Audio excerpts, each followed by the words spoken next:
Museum Kayu Baimbai Banjarmasin, Jalan Teluk Klayan, Banjarmasin Selatan, mulai dikunjungi warga wan peserta didik, salah satunya SD Negeri Klayan Selatan 1, Banjarmasin.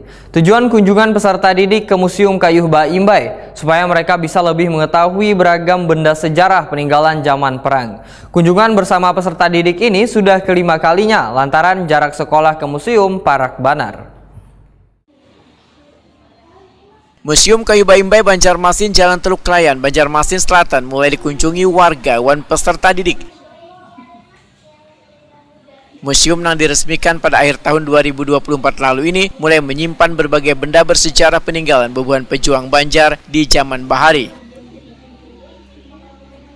Rahmatullah, salah seorang guru SD Negeri Klayan Selatan 1 Banjarmasin, Wetakuni Prima Tipit Jelang Tengah hari Selasa, 25 Februari 2025 memedahkan tujuan kunjungan peserta didik ke Museum Kayu Baimbai supaya mereka bisa lebih mengetahui beragam benda sejarah peninggalan zaman perang.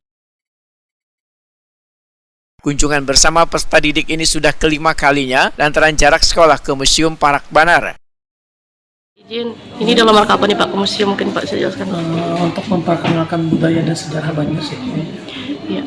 Ini rutin kah ke sini Pak? Ya rutin, kemungkinan tiap bulan ada. Ini dari SDN Klayan Selatan 1. Ya. Gimana menurut Pian, bagus saja lah Pak dengan membawa anak murid ke sini ini lebih mengenal sejarah-sejarah mungkin? Wah, ya bagus aja sih untuk mengenal kebudayaan dan sejarah-sejarah Banjarmasin. Erika, salah seorang peserta didik, menyatakan sangat senang bisa berkunjung ke Museum Kayu Baimbai karena bisa belajar lebih banyak tentang sejarah Banjar.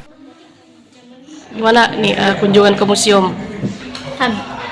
Senang lah. Ini apa aja tadi yang sudah dilihat nih? Buku-buku lawan barang-barang sejarah. Iya. Iya. Ini apa buku apa nih yang dibaca nih? Nasionalisme, laut, dan sejarah. Ini sama teman-teman tadi kesinilah. Sama ada didampingi Bapak Ibu guru juga? Iya ada. Gimana nih menurut Pian nih, bagus kada kalau nyerutin ke sini mungkin anak-anak nih, siswa-siswi? Bagus, banyak yang diketahui. Sipa peserta didik lainnya membedakan banyak benda bersejarah yang bisa dipelajari, ditambah dengan tersedianya buku-buku bersejarah yang bisa menjadi bahan bacaan, gasan menambah pengetahuan. Apa aja di museum nih sih Pak? Buku-buku bersejarah sama barang-barang bersejarah lainnya. Tadi ada mandau juga ya? Ada tombak, ada mandau, dan barang-barang bersejarah lainnya. Senang lah kesini. Senang, Bisa lebih apa mungkin nih? lebih tahu tentang Banjarmasin.